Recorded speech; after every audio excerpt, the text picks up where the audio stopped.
Hey everybody, it's Rachel, and today I'm going to be doing a review on the first book in the Vampire Academy series. Vampire Academy, the title. But, I was really pleasantly surprised about this book. Like, I've heard a lot about it, and I've heard a lot of people talking about it, and there's a movie coming out in, like, a week, I think. And I wasn't really sure about it. I wanted to read them, because a lot of my friends have, currently been, getting into it, and they told me it's amazing, and I was like, okay, so I bought the books, and I I had been in a really bad book slump, and I'd started over 5 books and just hadn't finished them. Hence why this channel has been vastly empty recently. And this book was amazing. I picked it up within the first few hours of me reading it. I was over 160 pages in, which was more than I could say for any of the books I've started in the past 2 months. And it's so different than what I expected. I don't even know. But it's very good. I really liked it. I gave it a 4 out of 5 on Goodreads. And if I had to give it a percent grade, I would say a 90, probably. Yeah. But I thought it was really good. Yeah. But that is the non-spoiler section, so if you have not read the book, you should go read it because it's very good. And I haven't started the rest of the series right here, but I'm going to, and you'll be hearing from me about those ones. So, goodbye, and now we're going to talk about the stuff that happened. Okay, so the entrance to the book, I was so surprised. I thought they were gonna start out at school, and it was gonna be some monologue about I don't know, vampires and blah blah. I don't know.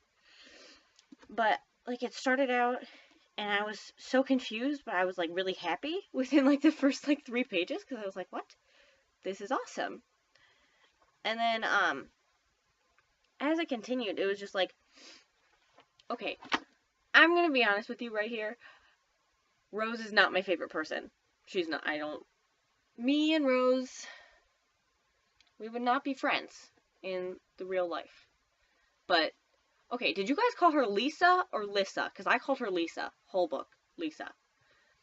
Or, when they shortened it, I called it Liz. I called her Liz, but, it was definitely Lisa for me. Whole book. But, okay, so, I loved Lisa and Christian. They were my favorites. I love them so much. They're so cute and adorable. And Christian, oh, I love him. He's so cute. Oh my goodness. Okay. But Rose, she just seems so concerned with these, really petty things and really, social, that things that shouldn't be important, especially with the problems that they were facing. I just didn't get why she was, really focused on them. You have far more important problems, and you're focusing on, what, this mean girl? But that really bothered me, and I think that, I think it, took away from the book that she was so focused on that stuff. I don't think it added to it. Maybe some people think that, some people could disagree with me and think, oh, well, it gave, more of a real teenage element. Well, I think it took away because it made Rose just seem petty and a little vapid. And some of the things that Rose did just, made me really angry. When she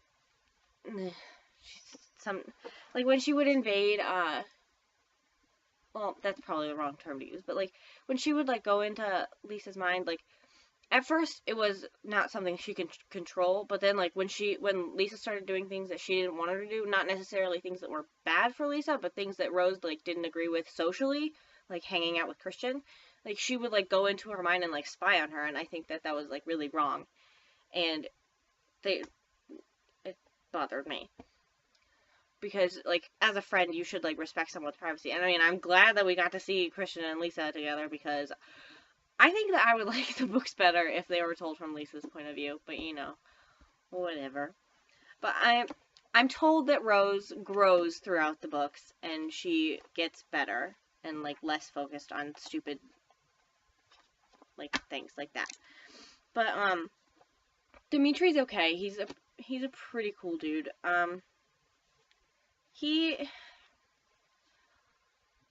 They're talking about all this like love stuff at the end and like, oh, I can't let myself love you. I'm like, I don't know you well enough. How am I supposed to love you? Like, that was me in my head when I was reading that, because like, yeah, I understand how Rose could love him because like they spent all this time together and they like hung out all the time and he was training her and stuff, but like we like as a reader we weren't like in depth with that a lot. Like he was just there like sometimes.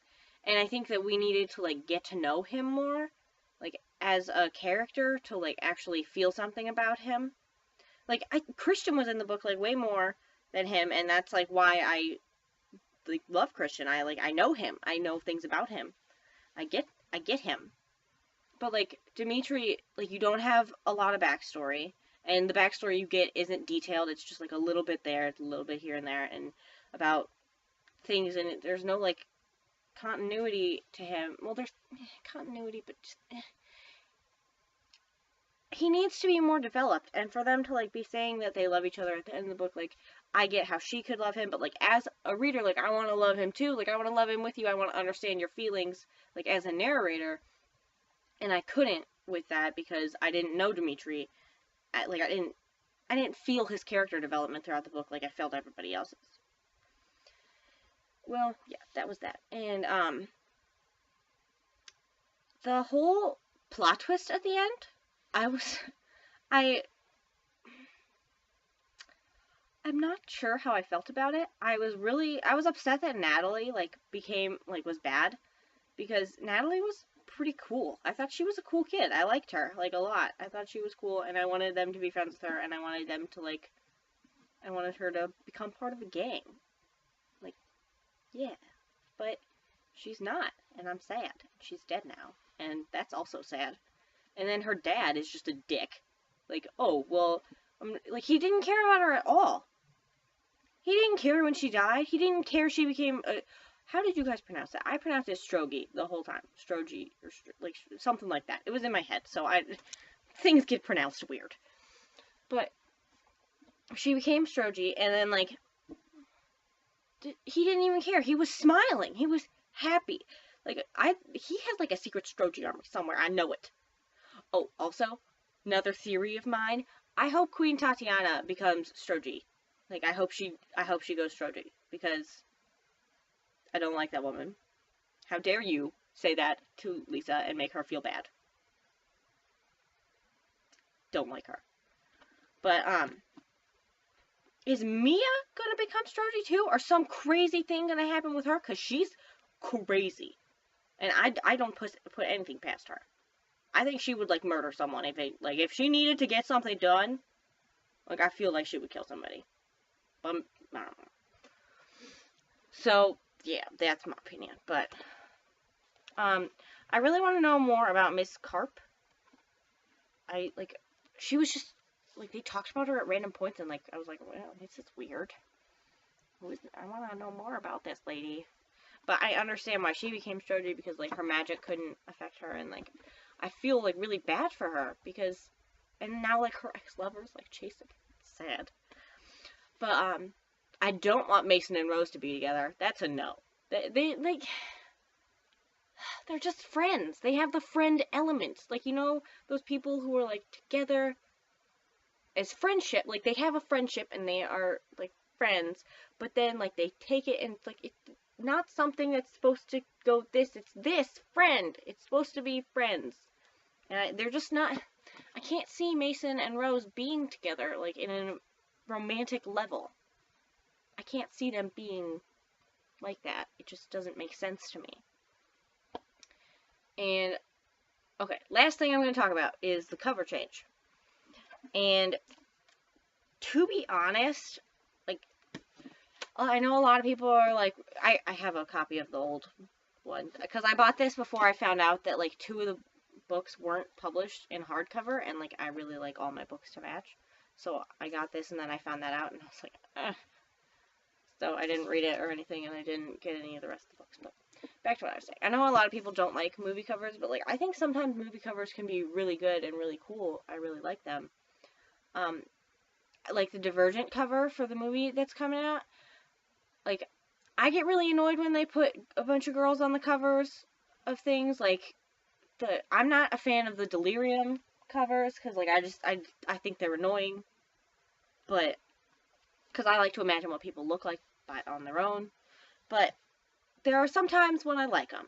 And I like the new Divergent cover coming out for the movie tie-in edition. And I like this one. I think it's really cool looking, and I really like them. I really like this cover. I like it. I do not, however, like this cover because this looks creepy to me. And this is not how I pictured Lisa at all. And if that's supposed to be Rose, why does she have blonde hair? And I don't like, I like these because they have, like, the big VA, and, like, they still have the old covers behind them.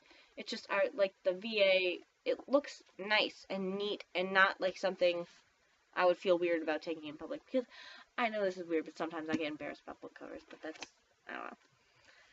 That's because my school is not a bunch of readers, and they don't really understand book covers, and sorry.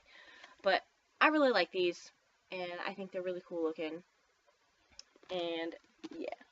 So, that's what I wanted to say about the cover change, because I was not a fan of these cover, there, sort of, okay, yeah, okay, I wasn't a fan of these covers. I didn't think that they were good looking, or they just seemed weird to me. I don't know, but I like the new covers, and I hope you guys like the book, and like, and comment, and tell me things, but don't tell me spoilers. No spoilers. Okay. Okay, bye!